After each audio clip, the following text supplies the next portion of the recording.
গতকাল সকাল থেকেই মেঘ ভার করেছিল, আর কখন বৃষ্টি নামবে দেখে মনে হচ্ছিল মুষলধারে বৃষ্টি নামবে।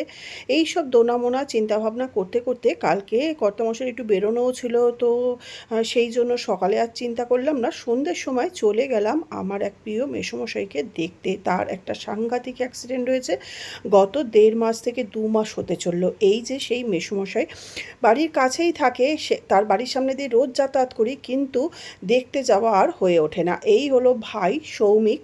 আপনারা অনেকেই আমার ভিডিও যারা দেখেন তারা জানবেন। মেসোমশাই অসুস্থ মানুষ, কিছু করার নেই, তাই না? যাক, এখন তো ঠিক আছেন তো? সাংঘাতিক বিপদ গেল, যাই হোক ঠিক আছে, কিন্তু কবে যে কি করবো বলতে পারছি না। এখন লাঠি দিয়ে আমার হাঁটাবে, কিন্তু ঘোড়াটা বন্ধ হয়ে গেল। হ্যাঁ, বন্ধ মানে কেমন লাগছে না এখন? পাগল হয়ে যাচ্ছে, দম বন্ধ লাগছে না? মাঝে মাঝে এরকম হয়ে যায়, হচ্ছে না। আরে কেমন শরীরের ভিতর অস্থির অস্থির লাগে না? পাগল হয়ে যাচ্ছি আমি।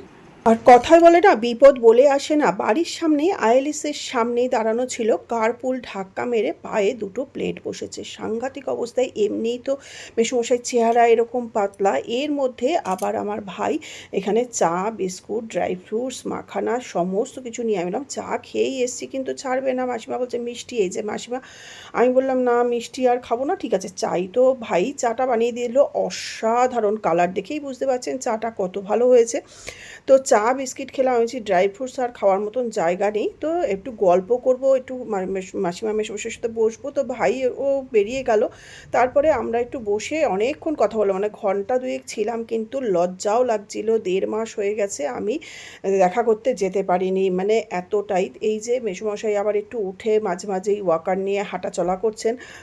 তো আমি ভাবলাম শুতে চলে গেল হয়তো, এখানে অনেকক্ষণ বসে রয়েছে। বললো না, একটু ফোন করলাম, তারপরে একটু হাঁটা চলা। আমি বললাম বাথরুমের দরজা বন্ধ করবেন না, এই টুকটাক খবর এই নিয়ে। তারপরে অনেকক্ষণ পরে মাসিমাকেও সরি ফেস বলছে, না না বুঝতে পারি তুমি একা থাকো, সংসারের এত কাজ, আসলে এত নানান ঝামেলার মধ্যে গিয়ে যে দুদণ্ড বসে দেখা করে কথা বলে আসবো, সেইটুকু সময় করে উঠতে পারছি না, আমি এতই ব্যস্ত। খাওয়া দাওয়া করে একটু সুস্থ হন, আমি আসি। আর সুস্থ হয়ে পারলে যাবেন, নাহলে চন্দনকে আমি পাঠাবো ওখানে। না না, আমি লজ্জায় মনে হচ্ছে আপনাদের মুখ দেখাবো কি করে, আর এখান থেকে যখন যাই আমি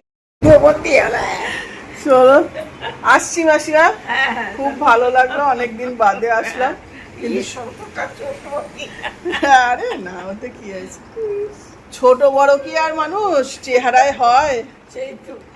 আসলে এত ভালো, দেখুন মানে আমি যে তো দেরি করে গেছি, তাও কত হাসি মুখ। উল্টে চন্দনের কথা, ছেলের কথা সমস্ত জিজ্ঞেস করলো, তারপরে আমি চলে আসি। মা, তুমি দিদার সঙ্গে দেখা হয়, কথা বলো। আসছি মাসিয়া। গতকাল এত অসহ্যকর গরম ছিল, মেসোমশাই যদিও জানেন আমি ভিডিও করছি, কিন্তু আমি বললাম দরকার নেই জামা পরা, আপনি অসুস্থ মানুষ, বসে কথা বলুন, এটাই হলো অনেক। তো কালকে গিয়ে অনেকটাই মনে শান্তি হলো। যাই হোক, আজকের মতন ভিডিওটা এই পর্যন্তই। আবার আসছি অন্য কোনো ভিডিও নিয়ে, অন্যভাবে। আমি রসে বসে বাঙালিয়ানার সুজাতা। আর দেখুন, এই বাড়ির সামনে দিয়ে কিন্তু আমি সোমবার বৃহস্পতিবার ফুল, তারপরে বাজার করা সমস্ত কিছুই করতে যাই, কিন্তু ওই যে গিয়ে দুদণ্ড বসে গল্প না করলে তো শান্তি পাবো না, সেই জন্যই আমার এই যেতে এতটা দেরি হয়ে গেল। আর কি করব, আবারও ক্ষমা চেয়ে নিচ্ছি মাসিমা মেসোমশাই ভাইয়ের কাছে।